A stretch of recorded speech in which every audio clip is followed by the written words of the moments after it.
تو وہاں پر بھی خدا یسوع مسیح گئے.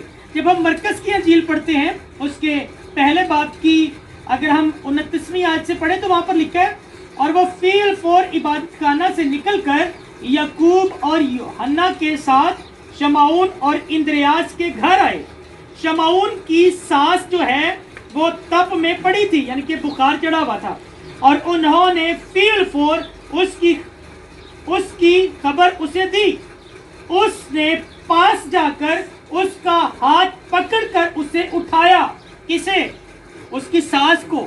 یسوع مسیح نے پاس جا کر اس کی سانس کا ہاتھ پکڑا اور اسے اٹھایا, اور لکھا ہے اور تب اس پر سے اتر گئی, یعنی کہ بخار اتر گیا اور وہ ان کی خدمت کرنے لگی. ان کی خدمت کرنے لگی.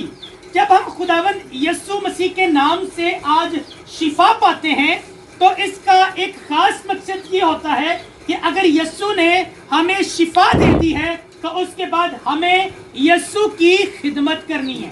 کیا کرنا ہے؟ خدمت کرنی ہے. اس کے خادموں کے ساتھ مل کر لوگوں کے پاس جانا ہے, اور پھر جہاں جہاں جیسے جیسے ہم یسوع کی خدمت کر سکتے ہیں ہمیں خدمت کرنی ہے.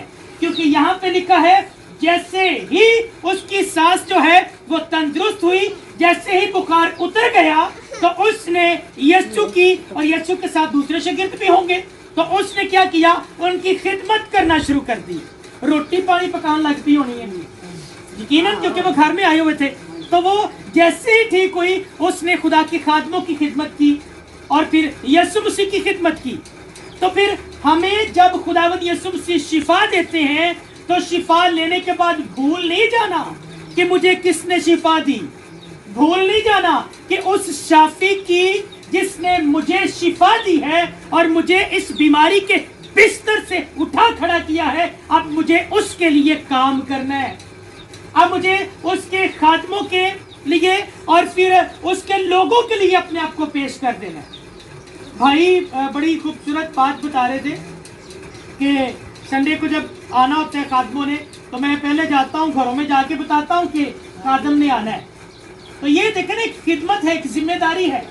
اسی طرح سے ہر کسی کی ذمہ داری ہے کہ وہ کوئی نہ کوئی کسی نہ کسی طرح سے خداوند کی خدمت میں شانہ بشانہ کام کرے. جو مرد حضرات ہیں وہ اپنے طریقے سے جو ان کے کام ہوتے ہیں, عورتیں چونکہ وہ گھر پہ ہوتی ہیں تو وہ کیا کر سکتی ہیں, جیسے باجی بڑی جلدی سے پانی لے کے آئی, بوتل لے کے آئی, تو یہ بھی ایک خدمت ہے نا, خدمت کا حصہ ہے کہ اگر کوئی مہمان آیا ہے, خادم آئے ہیں تو ان کو اچھے طریقے سے جلدی سے ویلکم کرنا, سلام دعا کرنا, اور پھر ان کو جو ہے وہ جس قدر ہو سکے, جتنی خوبصورتی سے ہو سکے ان کو لک آفٹر کرنا, ان کی دیکھ بھال کرنا, تاکہ وہ خوشی سے برکت کے کلمات جو ہیں وہ آپ لوگوں کے لیے ادا کرے. کیونکہ خادم رنج کے ساتھ اگر برکت دے گا نا اتنی پر اثر نہیں ہوتی جتنی کہ خوشی کے ساتھ وہ آپ کے لیے برکت چاہے, آپ کے لیے پوچھے کہ آپ کے لیے کس مقصد کے لیے دعا کریں. گھر کے لیے دعا کریں, کوئی بیمار ہے اس کے لیے دعا کریں, کوئی پرابلم ہے گھر کے اندر اس کے لیے دعا کریں. پھر خادم خوشی سے پوچھے گا کہ مجھے بتاؤ کہ میں کس مقصد کے لیے دعا کروں.